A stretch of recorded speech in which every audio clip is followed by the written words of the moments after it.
ಧಾರವಾಡದಲ್ಲಿ ಕಸಾಯಿಖಾನೆ ಬಂದ್ಗೆ ಬಜರಂಗದಳ ಪ್ರತಿಭಟನೆ ನಡೆಸಿದೆ. ಪ್ರತಿಭಟನೆ ವೇಳೆ ಏಕಾಏಕಿ ಕಸಾಯಿಖಾನೆಯಿಂದ ದನಗಳು ನುಗ್ಗಿ ಬಂದಿದ್ದಾವೆ. ಸ್ಥಳದಲ್ಲಿ ಸಿಕ್ಕವರ ಮೇಲೆ ಏಕಾಏಕಿ ದನಗಳು ದಾಳಿ ನಡೆಸಿದ್ದಾವೆ. ಪ್ರತಿಭಟನಾ ಸ್ಥಳದಲ್ಲಿದ್ದ ಪೊಲೀಸರ ಮೇಲೂ ಕೂಡ ದನಗಳು ದಾಳಿ ಮಾಡಿದ್ದಾವೆ. ದನದ ದಾಳಿಗೆ ಉಪನಗರ ಠಾಣಾ ಪಿಐ ಪ್ರಭು ಗಂಗೇನಹಳ್ಳಿಗೆ ಗಾಯ ಆಗಿದೆ. ಸ್ಥಳಕ್ಕೆ ಕಮಿಷನರ್ ಶಶಿಕುಮಾರ್ ಭೇಟಿ ನೀಡಿ ಆರೋಗ್ಯ ವಿಚಾರಣೆ ನಡೆಸಿದ್ದಾರೆ. ಕಸಾಯಿಖಾನೆ ಬಂದ್ ಮಾಡಬೇಕು ಅಂತ ಬಜರಂಗದಳ ಕಾರ್ಯಕರ್ತರು ಪ್ರತಿಭಟನೆ ನಡೆಸಿದ್ರು.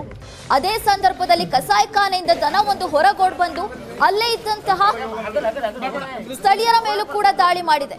ಜೊತೆಗೆ ಪ್ರತಿಭಟನಾ ಸ್ಥಳದಲ್ಲಿದ್ದಂತಹ ಪೊಲೀಸರ ಮೇಲೂ ಕೂಡ ಅಟ್ಯಾಕ್ ಆಗಿದೆ.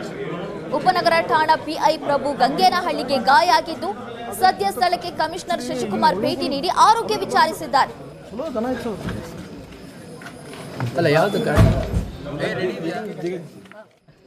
ಗೋರಕ್ಷಣೆ ಸಲುವಾಗಿ ಸಾಕಷ್ಟು ನಮ್ಮ ಸಂಘಟನೆಗಳಾಗ್ಬೋದು, ಬಜರಂಗ ದಳದಿಂದ ಹಿಡ್ಕೊಂಡು ಸಾಕಷ್ಟು ಸಂಘಟನೆಗಳು ಗೋಹತ್ಯೆ ನಿಷೇಧದ ಪರವಾಗಿ ಸಾಕಷ್ಟು ಹೋರಾಟಗಳನ್ನ ಮಾಡ್ತಾ ಇದ್ದಾರೆ. ಅದೇ ರೀತಿ ನಮ್ಮ ಇಲ್ಲಿ ವಧಾಲಯ ಇದೆ, ಅಲ್ಲಿ ಅನೇಕ ಗೋಗಳನ್ನ ತಂದು ಅವನ್ನ ಸರ್ಟಿಫೈ ಮಾಡ್ದಂಗೆನೆ ವಧೆಯನ್ನ ಮಾಡ್ತಾ ಇದ್ದಾರೆ, ಅವನ್ನ ಕಡಿತಾರೆ ಅಂತಂತ ಹೇಳಿ ಸಾಕಷ್ಟು ಕಂಪ್ಲೇಂಟ್ ಗಳನ್ನ ಬಂದದ ಹಿನ್ನೆಲೆಯಾಗಿ ಇದಕ್ಕೆ ಒಂದು ಶಾಶ್ವತವಾದ ಪರಿಹಾರವನ್ನ ಕಲ್ಪಿಸಿಕೊಡುವ ನಿಟ್ಟಿನಲ್ಲಿ ನಾಳೆ ಮೀಟಿಂಗ್ ಅನ್ನ ಮಾಡ್ತೀವಿ ಅಂತ ನಾನು ಅವ್ರ ಜೊತೆ ಹೇಳಿದ್ದೇನೆ. ಮತ್ತೆ ಈಗ ಎಷ್ಟು ಇಲ್ಲಿ ಆಕಳಗಳು ಬಂದಿದಾವೆ, ಏನು ಎಮ್ಮೆಗಳು ಬಂದಿದಾವೆ ಎಲ್ಲ ಅವನಿಷ್ಟನ್ನು ನಾವು ಈಗ ಗೋಶಾಲೆಗೆ ಶಿಫ್ಟ್ ಮಾಡುವಂತ ಕೆಲಸವನ್ನ ಮಹಾನಗರ ಪಾಲಿಕೆಯಿಂದ ನಾವು ಮಾಡ್ತಾ ಇದ್ದೇವೆ. ಒಳಗಡೆ 50ಕ್ಕಿಂತ ಹೆಚ್ಚು ಪಶುಗಳಿದಾವಂತ ಹೇಳಿದ್ದಾರೆ. ನಾನು ಸಹ ನೋಡಿ ಬಂದಿದ್ದೀನಿ.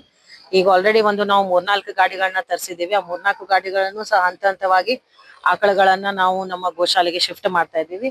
ಅವು ಪೂರ ಆಕಳಗಳು ಶಿಫ್ಟ್ ಆಗೋವರೆಗೂ ಸಹ ನಾನು ಇಲ್ಲೇ ನಿರ್ತೀನಿ.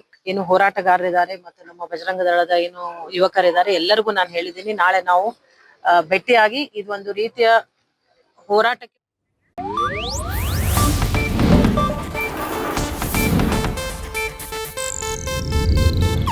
ಇದು ಏಷ್ಯಾನೆಟ್ ನ್ಯೂಸ್ ನೆಟ್ವರ್ಕ್ ಪ್ರಸ್ತುತಿ.